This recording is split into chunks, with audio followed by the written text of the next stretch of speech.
Right now at 6, childcare crisis takes center stage as Pittsburgh's mayor addresses the city's biggest challenge facing families. And we've got some patchy fog once again out there. Otherwise, another above normal day for us. We'll have a look at your forecast coming up.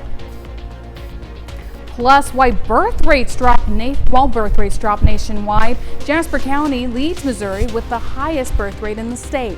Why families choose to grow here. The 4 states' most watched news starts now.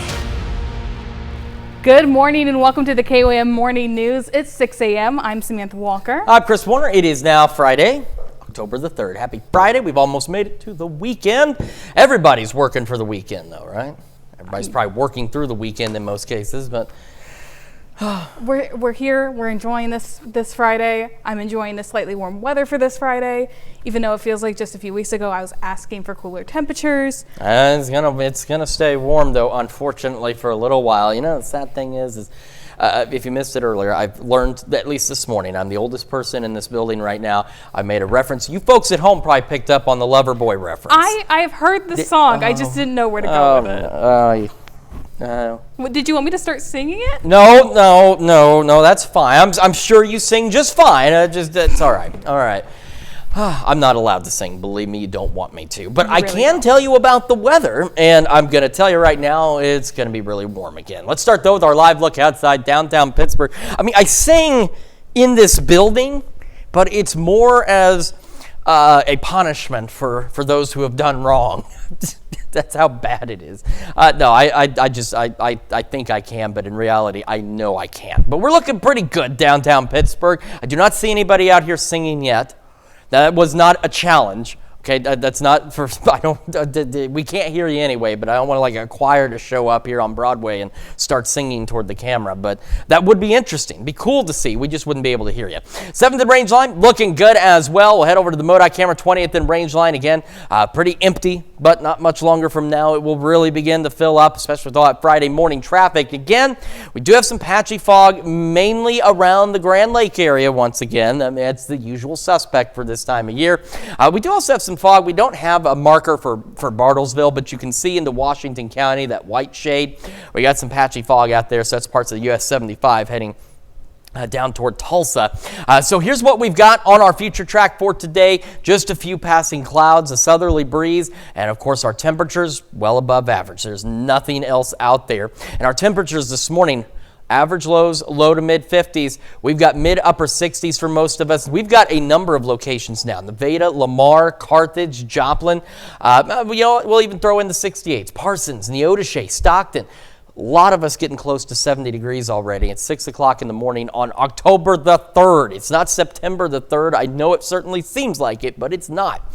We're going to be near 70 as kids head out the door this morning for school, about 85 for lunch and recess, 88 as they head home, and that's where our highs are going to head for today. We'll go low 70s by 9, mid 80s by noon, upper 80s as we head into the afternoon for those highs, south winds 5 to 10. Now, there's a very interesting twist to next week's forecast. We're going to break down those details for you here in just a few more minutes. Samantha?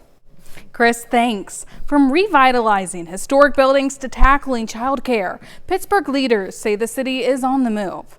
Blake Goley shows us what the mayor outlined in her first State of the City address. Since 2015, there has been $800 million invested in our community, bringing 2,000 new jobs. Thursday afternoon, Pittsburgh Mayor Dawn McNay delivered her first State of the City address to a packed crowd at the Memorial Auditorium. The mayor highlighted major developments, giving credit to past leadership for dedicating sales tax revenue towards economic growth. The long vacant Best Hotel is set to be revitalized, with plans to convert its upper floors into student housing and repurpose remaining space for a blend of public use and office facilities, a $16 million project.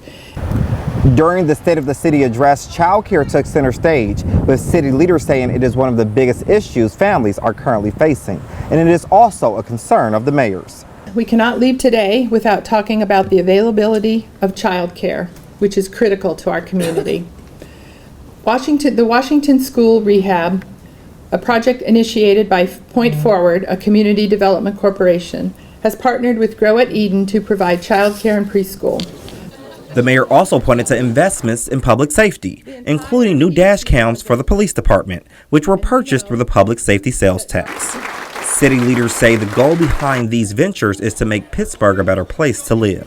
The city would look like a place where everybody, regardless of where you are in your life, would have an improved quality of life on a year-to-year basis. And city officials say more projects are on the way to meet the needs of Pittsburgh residents. Reporting in Pittsburgh, Blake Gully, KOAM News. As Pittsburgh grows, leaders say the goal remains the same, improving the quality of life for everyone who calls the city home. Well, General Mills announces major changes coming to its operations that will impact jobs here in the 4 states. The food giant plans to close 3 manufacturing facilities, including 2 pet food facilities in Joplin and a pizza crust plant in St. Charles, Missouri. General Mills says the changes will improve competitiveness and reduce expenses. The pet food plants were acquired in 2024. The Joplin facilities are expected to close by the end of 2026. General Mills did say employees in Joplin will have other employment opportunities at other pet food plants within the company. Well, make sure to join us on the free KOAM Plus streaming app this Friday night at 7. Tune in to watch the Joplin High School Eagles take on the Carthage Tigers on the football field. This is a big matchup as it's JHS's homecoming game. Catch all the action on the KOAM Plus app, free to download for Roku, Apple TV, and your smart TV. Jasper County's birth rate is drawing optimism from local officials. Last week, we told you Jasper County has the highest birth rate in the state of Missouri, breaking down why that may be the case. For local leaders, the higher than average birth rate is a sign of hope for the community's future. Here's a closer look at that story. Babies are fun, they bring joy, but they also represent a future for the community. For the past decade, birth rates have steadily fallen in the United States, an issue even the White House is trying to address. The Trump administration issued an executive order in February, hoping to increase access to in vitro fertilization, and is backing the idea of baby bonuses that might encourage more couples to have kids. Baby boomers who are going to be aging out, they're aging out of the workforce, they're retiring. And we are now not always able to replace them one for one like we maybe used to be able to do. Jasper County's birth rate is comparatively higher, the highest in the state and beating the national average. The optimism's real. The data shows that families are growing here in the city of Joplin, in Jasper County, and that's really encouraging. We have a future workforce. We have future business leaders. You see a focus on how are we drawing more industry, how are we drawing jobs to the area. With this bright spot, experts say it's important to ensure communities emphasize resources and amenities because what birth rates will do in the future is unknown. What we can do is make sure that we're providing supportive resources. From a workforce perspective, you hope that we continue to draw people in. And we hope we're able to, just let them feel supported. In Joplin, city staff say that's exactly what they're trying to do. Create family-friendly amenities from a new bike park to a splash pad. Those elements, I think, further lend themselves to Joplin being a great place to raise and grow a family. Reporting in Jasper County, Samantha Walker, KOAM News. You can find our previous report, which includes a breakdown of Jasper County's birth rate, on our website. That's KOAMnewsnow.com. Well, that's a look at this morning's top stories and weather in our first 7 minutes. Coming up on the KOAM Morning News, Iowa Guard families face uncertainty as deployed soldiers risk missing paychecks during government shutdowns. Plus, Cyndi Lauper closes her farewell tour with an all-star television special featuring John Legend and Cher, the 80s icon's final bows this Sunday. And we'll join Chris with another look at your weather. You're watching the KOAM Morning News. We'll be right back.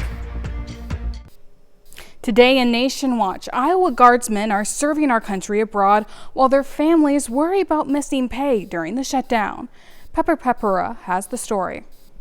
Without a decision on the floor, some Iowa National Guardsmen who are currently deployed across the globe are left wondering when they'll be paid for their service. They're still doing their job every single day. All of our deployed service members with Air and Army are right now. In August, around 1,800 Iowa National Guardsmen joined the U.S. military's operation against terror in the Middle East. The deployment lasts around a year, but while on duty, they're considered essential and cannot be furloughed. We are able to fulfill all of our state and federal missions even during this time of a shutdown. Jackie Schmillen is the Director of Public Affairs for the Iowa National Guard. She says the Guard will receive payment this week for work they've already done, but if the shutdown drags on, it could threaten their next paycheck. Historically, we've seen that they don't last terribly long, so we're hoping for that same result this go around as well. The longest ever government shutdown happened in 2019. It lasted 34 days. Once the shutdown ends, the Guardsmen will receive payment for their service, but until then, we'll wonder when that could be. Papa Papura, KCCI 8 News, Iowa's news leader. Schmillen says if any guardsmen or their family need support during the shutdown, there are programs that can help support them. It's sentencing day for Sean Diddy Combs. 3 months ago, a jury found the entertainment mogul guilty on 2 prostitution-related charges. Ahead of today's hearing, Combs sent a letter to the judge apologizing for his, quote, past wrongs and asking for mercy. CBS's Jared Hill has the latest. Sean Diddy Combs' future in the hands of the court. Today, a federal judge is set to sentence the 55-year-old mogul following his midsummer conviction. In July, a jury found Combs guilty on 2 counts of transportation to engage in prostitution, linked to 2 ex-girlfriends, Cassandra Ventura and another woman who testified as Jane. Combs was acquitted on the major charges of sex trafficking and racketeering, avoiding the possibility of life in prison.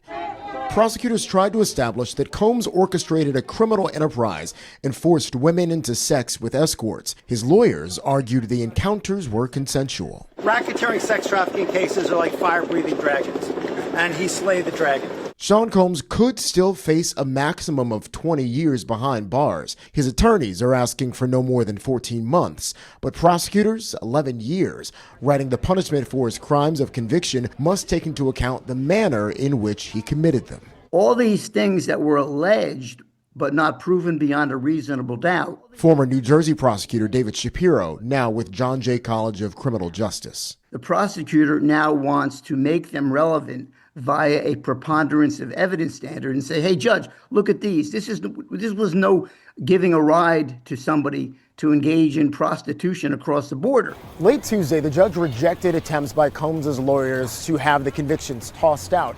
The attorneys claiming the Mann Act law at the heart of the prostitution conviction didn't apply because, in part, he wasn't running a commercial operation. They, on their own, are dotting I's and crossing T's for an appeal. Last-ditch efforts in a case that captured international attention. Jared Hill, CBS News, New York.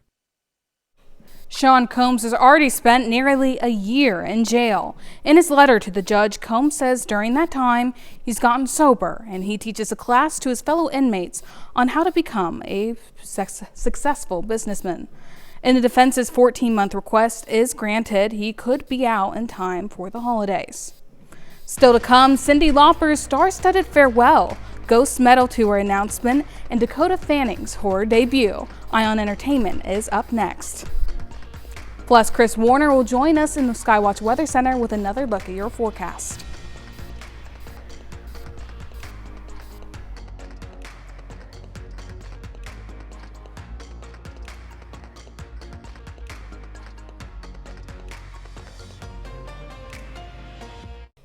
From Time After Time to One Last Time, celebrate Cyndi Lauper's incredible journey and a spooky season kickoff with heavy metal and a new horror movie. Gwen Baumgarten has your eye on Entertainment Report. Time after time, Cyndi Lauper hit us with some unforgettable hits.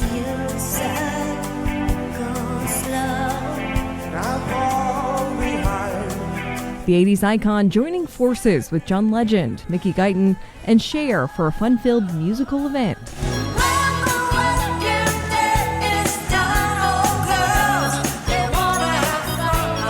Lauper is closing out her year-long farewell tour with a television special.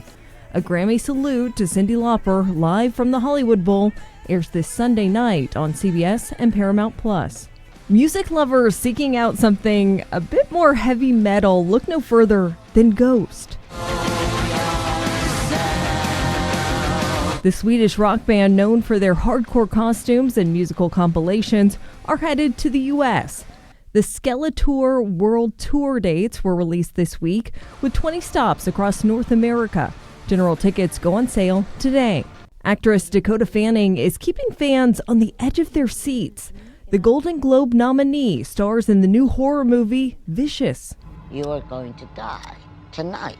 What are you talking about? Unless you give it what it wants. That's where the plot takes a nightmarish turn, as Fanning's character Polly faces a series of impossible choices. But the choice to take on this role was easy, according to Fanning. I felt like it was a genre that I hadn't truly gotten to dive into before, like a pure horror movie. So that was an exciting challenge. Vicious will stream on Paramount Plus beginning next Friday. That's your Eye on Entertainment. Gwen Baumgardner, CBS News, Los Angeles. I think it's safe to say Cyndi Lauper is an icon that's beloved across generations. So that tour looks incredible. Well, now here's Chris with a quick look at your forecast. Yeah, definitely an icon, and so many from that era as well. And the weather, it's not so iconic. It's just unpleasant as we continue to remain in the upper 80s for the next several days. However, potential for some really big changes next week to our forecast. We're going to break down details on what you need to know when the KOAM Morning News returns. Time now is 6:21. We'll be right back.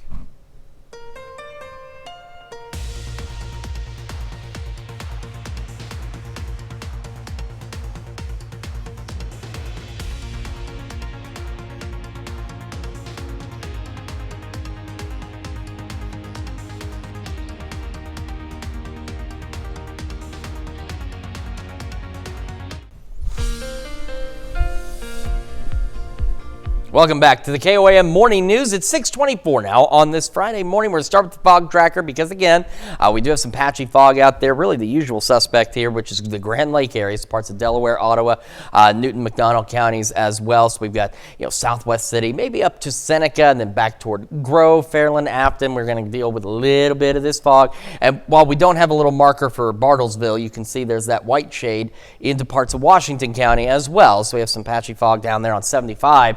If you're heading down into the Tulsa area this morning. So heads up on all of that. Our future track today, tomorrow, and Sunday, it is practically the same thing. The only difference is today, could see a few clouds. There they are. And that's how you know the future track thing here is actually working. That's really the only way you know, because over the next couple of days, there's really nothing going on. We are calm, we are dry, we are very warm for this time of year. Our temperatures continue to remain 10 to 15 degrees above average. So this is through Saturday. We're now at 5 o'clock Saturday evening. I couldn't even really realize that anything had changed. We'll go overnight Saturday into Sunday, so you got to watch the clock, because if you're watching down here, it's like I'm not pressing this button at all. But I promise you I am. There just isn't a lot going on as we head into the weekend. So it is a great weekend. I mean, if you got things you want to do, it is great, but you want to also make sure that you're not dressed for October, because it's going to be very warm this weekend as the upper 80s hang on out there. All right, let's dive into today. Again, a few clouds here and there. We'll go upper 60s to start our day and low 80s by 11 o'clock this morning. We're eventually heading for highs once again into the upper 80s here with south winds at around 5 to 10 miles an hour. Clear skies through the evening, still mild, low 70s by 10, mid 60s overnight tonight, south winds 5 to 10 miles an hour. Then we get into next week. That's where it gets a little more interesting, to be perfectly honest with you. If you haven't been with us this morning, you'll see what I'm talking about in a moment. All right, so we stay warm all the way through this weekend, upper 80s. This system still consistent next week. The rain chances aren't phenomenal, but they are there. Shower thunderstorm chances. Now, a few days ago, we talked about how it was looking likely on the backside of this system, our temperatures would drop to average, okay? That's where it gets interesting. All right, so we're back into the upper 70s. Now, I do think this is one computer's thinking of what will happen that far out, because that's still pretty far out, okay? It thinks our temperature decline continues into next weekend, and we drop off significantly, even into the low 60s. Now, looking at some other data, I'm not so sure it's going to get that chilly, but it's a possibility. So we're talking lows, upper 30s, low 40s next weekend, and the highs into the 60s. So we want to make sure we're watching this very carefully, because here's the other side to this. So again, this, and I want to put this out there right now, this is the more likely scenario. Maybe not that chilly, but it's more likely our temperatures will continue to trend downward as we head into next weekend. So we will definitely start to feel like fall. However, there's another computer that looks that far ahead, and it thinks the opposite's going to happen. It thinks we're going to trend back upwards by next weekend. So we're talking a 20, 25 degree difference in temperatures almost between one computer and the other. But again, I think the cooler weather is the more likely scenario, but this is a possibility that we warm back up again. So we'll keep an eye on all that for you. We'll keep you updated as we get closer, because we're still several days out, but we just got to see how powerful that system is next week in terms of the cooler air that it could bring to us. That's a check of your forecast. We're going to toss it over to Samantha now with Health Watch. Thanks, Chris. It's Breast Cancer Awareness Month. It's a disease that strikes mainly women, but doctors say people need to understand it can also happen to men. In fact, many men are diagnosed with advanced breast cancer because there are no recommended screenings for them. John Namnan, the baseball coach at Frankfurt High School, is also a breast cancer patient. Shock. It's hard to put in words when you hear, "I'm sorry to tell you this, there's no easy way, you have cancer." I knew very little about it. It never crossed my mind. The 47-year-old father of 3 ended up having a double mastectomy. It was the hardest thing I ever had to do, emotionally and physically. He says months of physical therapy were torture when simple activities were painful. It took so much muscle mass out, steering wheel, hold an umbrella, things of that nature. So life has been a huge challenge, but I'm on my way back. Coach is in a rare group of about 2,800 men who are diagnosed with breast cancer each year, just 1% of all cases. I think most men are relatively unaware that they can get breast cancer. Virtua Health breast surgeon Lori Timmerman says men need to check themselves because there are no screening guidelines. So usually it's a change to your breast tissue, either thickening of the nipple areolar complex, a nodule in your breast tissue or in your chest area. It's something that's there and then doesn't go away. Coach Namnan is now taking chemotherapy drugs and relieved to be back at the ballpark. Tell us your record. I have had the distinction of being the quote-unquote winningest baseball coach in the history of Philadelphia with 8 championships. The coach is also working on raising awareness about male breast cancer with a special baseball event to help crush cancer. I'm so proud of all the work you're doing. With his wife, his high school sweetheart, supporting his cancer fight. Stephanie Stahl, CBS News, Philadelphia. According to the American Cancer Society, research shows that genetic variations affect breast cancer risk in different ways for men and women, suggesting the biology of breast cancer in men and women differs. That's a look at some of today's top health stories. We'll be right back. Right now at 6:30, Parsons Police and Fire Departments host their 4th annual Public Safety Fair this Saturday. Free hands-on learning for the whole family. And we've got some patchy fog here and there. Otherwise, another very warm day across the area. Look at your forecast coming up. Plus, quilters from across the region display their finest work at Joplin's annual quilt show. See the craftsmanship today and tomorrow. The 4 states' most watched news starts now. Good morning and welcome to the KOAM Morning News. It's 6:33. I'm Samantha Walker. I'm Chris Warner. It's Friday or Friday or finally Friday, however you want to celebrate it, October the 3rd. It really is, we're not lying to you, it is October the 3rd. It really doesn't feel like it. You wouldn't know it was October with the weather we've had the last couple of days, but it truly is, I promise. In fact, there's a little sheet of paper she has here. You can't see it, but it says, oh yeah, you can see right there. It says 10-3. It really is October the 3rd, I promise. It just doesn't seem like it's. I'm sure folks have been checking their calendars. They're like, are you sure it's not September still? And it's not. We've got another very September-like day on hand for us. We're going to start, though, Live look outside downtown Pittsburgh, and so far, again, we're looking pretty good. We've got mostly clear skies out there this morning. Our camera at 7th and Range Line in Joplin, also looking pretty good this morning, and we'll head over to the MoDOT camera at 20th and Range Line in Joplin, and as you can see, it also is looking pretty good so far this morning. Now, we do have some patchy fog out there. Again, most of the fog is around the Grand Lake area. The usual suspect for this time of year, so just a heads up. We do have some slightly reduced visibilities. You can see in other places, Sedan, Nevada, Stockton. So again, slightly reduced, Nowata, Veneta. Nothing significant, but nonetheless, got to be careful out there and watch out for the potential for rapidly changing visibilities as well. One of the key examples of that is the last couple of mornings, really. We haven't had much fog show up on the fog tracker around Joplin, Pittsburgh, but the drive-in yesterday morning, this morning, I think even the morning prior, going on Old 96, and you go up that hill over the state line, you come back down on the other side, and when I would drop back down on the Kansas side for like 100 feet, there was just this area of really dense fog, and then it was clear the rest of the way. So you got to watch out there. Our future track, not much to show other than just a few clouds here and there. It'll be sunny, it will be warm, and our temperatures this morning, remember, low mid 50s are average lows. We've got Joplin now sitting at 70 degrees, 70 at 6:30 in the morning on October the 3rd. Just wild. Most of us mid upper 60s, a little cooler in some spots, some low 60s. Jay, the cool spot, tied with Sedan right now, both of those at 62 degrees. As kids head out the door, few clouds near 70, 85 for lunch and recess, upper 80s as they head home later today. That's where our highs are going to head eventually. We'll go low 70s by 9, mid 80s by noon, and upper 80s, maybe even a couple of 90-degree readings as we head into the afternoon for our highs with south winds 5 to 10. Now, next week brings some interesting changes, but we've got to get from here to there first. We'll go over what we're expecting for this weekend and what kind of changes are on the way for next weekend here in just a few more minutes. Samantha?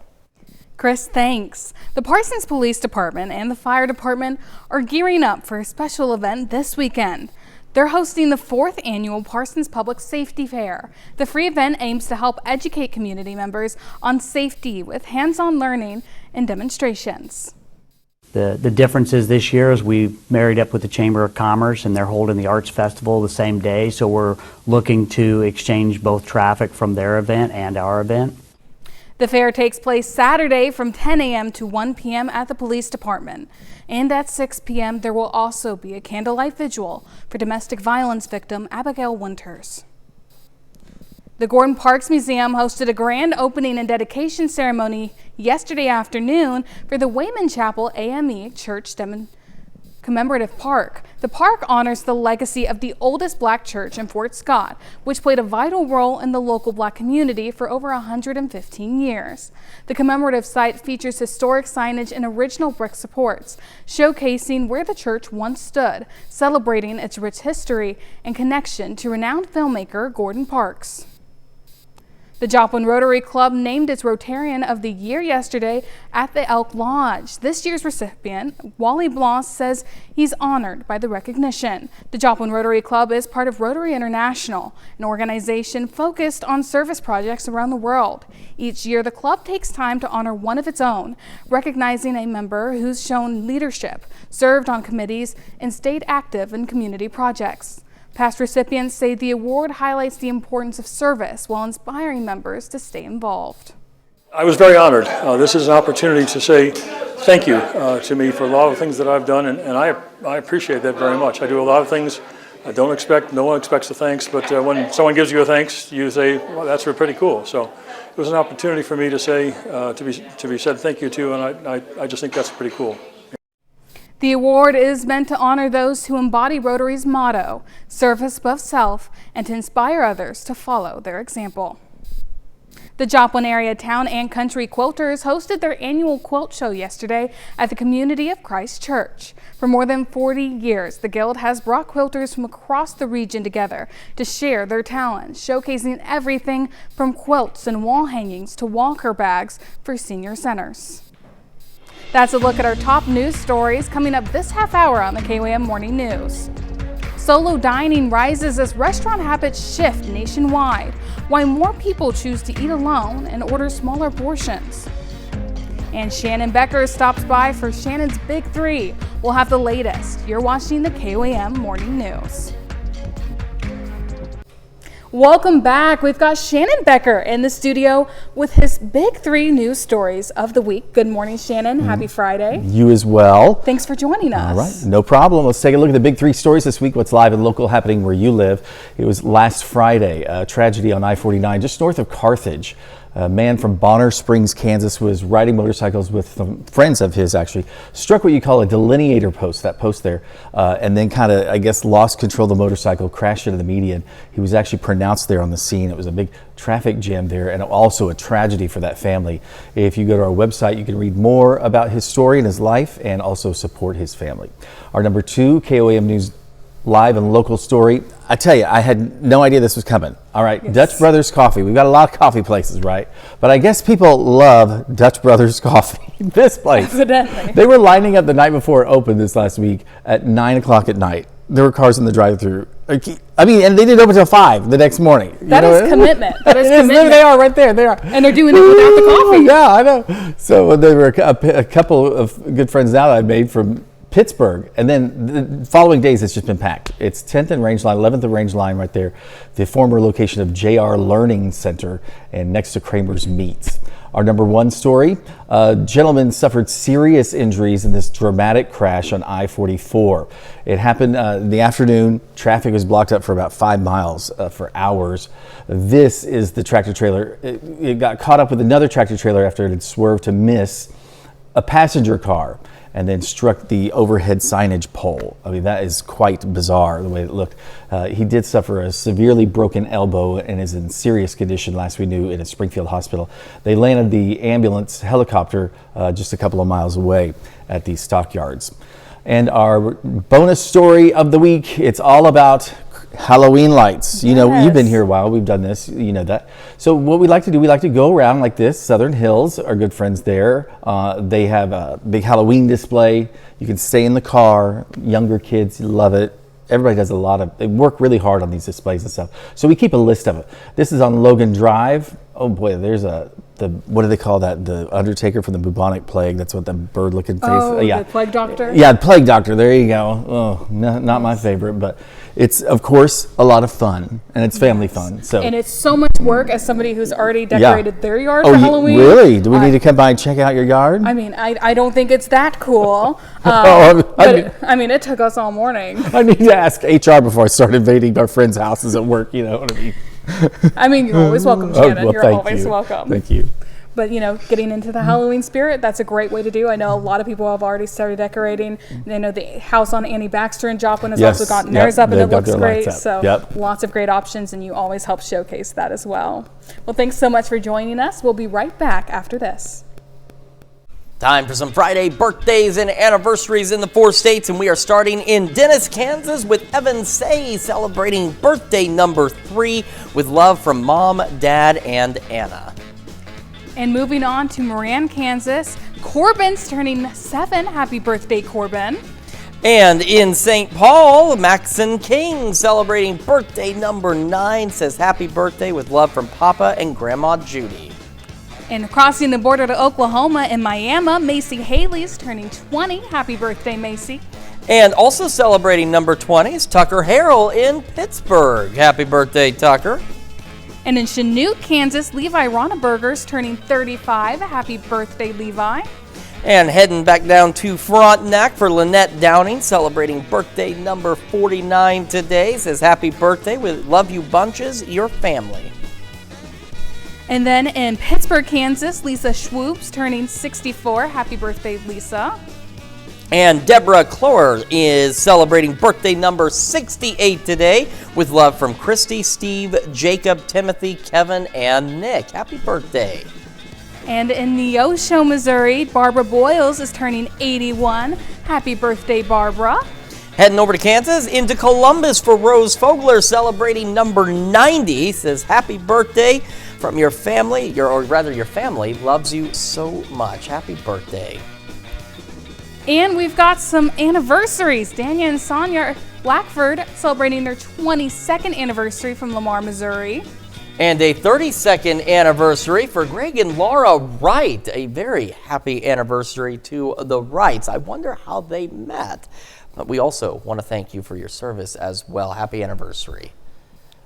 And Carrie McKenzie in Columbus, Kansas is celebrating his birthday today. Happy birthday, Carrie. And in Chetopa, Bonnie Feist celebrating another year wiser. Happy birthday, Bonnie. And some more anniversaries. Adam and Christy York celebrating their 17th anniversary. Happy anniversary to those two. And in Frontenac, Kevin and Christy Knopp celebrating their 50th wedding anniversary. A very happy anniversary to you. Another fantastic list of birthdays and anniversaries. And if you would like to celebrate with us, and we know you do, Samantha has information you need right now. Yes, it's our favorite part of the day, favorite part of the morning, so we want to celebrate with you. Be sure to send those birthdays and anniversaries to birthdays@koamnewsnow.com. You can see that email on your screen and pay attention to that deadline. We want to make sure we're able to get these on there and be able to celebrate you on your special day. Very much so. And of course, remember to tell us when the celebration is, because we've given you the example before. If you send it on Wednesday and you don't tell us what day it is, then we presume it's got to be for Thursday. But if it's not until like Friday or maybe next Monday and you're just getting it in there early, you want to make sure you tell us the day of that celebration as well. Take a look at that.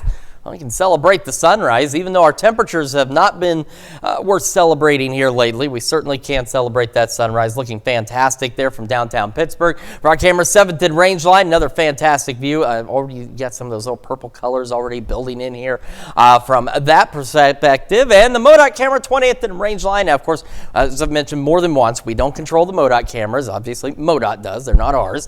And this one, looking north along range line from 20th Street. You can see all these folks, again, the cars are rising. The headlights are rising. Seeing a number of vehicles out there this morning as we get this Friday underway, and we still have some patchy fog out there. Now, the denser fog, it's not overly dense on the fog tracker, but it's usual suspect down here, Grand Lake. So parts of Delaware, Ottawa, Newton, McDonald County, so like Southwest City to about Seneca or so, and then stretching back down around toward, of course, Grove, Wyandotte, just south of I-44 here, and into Fairland. And then out east, we do have some fog in Washington County. We don't have a little marker. These boxes are too big sometimes. We don't have another marker for Washington County and Bartlesville, but you can see fog there. Also leading to some reduced visibilities now, parts of Chautauqua, Montgomery counties, Sedan, and Independence. Outside of that, that's really about it. It truly is patchy. It's not overly dense, but do watch out for the potential for rapidly changing visibilities. All right, take a look at this. This is the future track. We've seen it so many times, but every so often we see it in rare form where other than today, with a few passing clouds here and there is nothing on the future track. Now I'm going to show you very, very carefully. This is the button that we press that makes it go. I'm going to press it. You saw that light blink. It just doesn't look like I'm actually pressing anything because nothing really changes other than the time. We go through Saturday, clear skies, warm temperatures, southerly winds, and you can watch that little red light again. So I'm going to press it. Does it look like I pressed anything? It does not, but I am pressing that button. We're now to Sunday morning, 5 a.m., clear skies. Pressing again, noon on Sunday. Still clear skies, south winds, and warm temperatures. Just dry, warm, well above average, continuing through the weekend and the start of next week. As for the rest of our morning, again, there's that beautiful sunrise again. Just a few clouds here and there. We're going to be near 70 to start. Some of us already there. And then we'll go into the low 70s by 9, upper 70s by 10, low 80s by 11 o'clock this morning. Now, we do have some potential changes on the way next week. We'll talk about that here in just a moment. We'll also have your Wake Up recap in just a moment as well. And when we transition to Fox 14 at 7 a.m., or of course, if you're streaming on KOAM Plus, don't touch that remote. Don't hit that play button. You're already playing. And from bike parks to splash pads, Joplin creating family-friendly amenities that are attracting families and contributing to an increased birth rate in Jasper County. Details on that and so much more at 7 a.m. This is your Wake Up recap for October 3rd, your top stories to start your day. General Mills acquired Joplin pet food facilities in 2024 and now plans to close them by July 2026, along with Missouri Pizza Plan. The rapid corporate restructuring is expected to impact 4 states' family manufacturing jobs. For the 4th year running, Parsons first responders invite the community to their public safety fair this weekend. The free event combines safety education with interactive demonstrations to help residents prepare for emergencies. That's a check of today's Wake Up Recap. And again, we've got some patchy fog in locations to start the day. Otherwise, we will be mostly clear, just a few passing clouds, and again, well above average as we go into the upper 80s. We'll have clear skies and mild temperatures through the evening for Friday night football, and we'll go back into the mid-60s overnight tonight. We'll stay hot and dry through the weekend and the start of next week. Then we get that system with those storm chances out there. They're isolated, but at least there's some rain chances. And then our temperatures may not get this chilly, but one computer believes we will drop back into the 60s by next weekend, which is certainly possible. Now, there's another one, though, that thinks that we do the opposite and we actually start warming up next weekend. But I do think going into at least the upper 60s, low 70s by next weekend is the more likely scenario. But we'll keep an eye on it and keep you updated over the next several days of when we might actually start to feel like October. I am ready to break out some sweaters. I'm ready, too. I'm ready to not bake while waiting on the school bus to bring the kids home. You know, I'm done with that. It's over. It's October. Well, thanks, Chris. Well, coming up today at noon, we're making naked sweet and sour chicken in the Mr. Food Test Kitchen. I was unaware there was closed sweet and sour chicken. I'm going to have to go look for it. Well, your morning news also continues on KOAM with CBS Mornings. Or you can switch on over with us on Fox 14, where your only local morning news continues. And of course, we've got Shannon Becker back in the studio for us as well, and Teddy White tea. We're going to find out all about that also at 7 a.m. However, it's going to wrap it up for us for now. We're going to be back here Monday morning at 5 a.m. And we'll see you today at noon.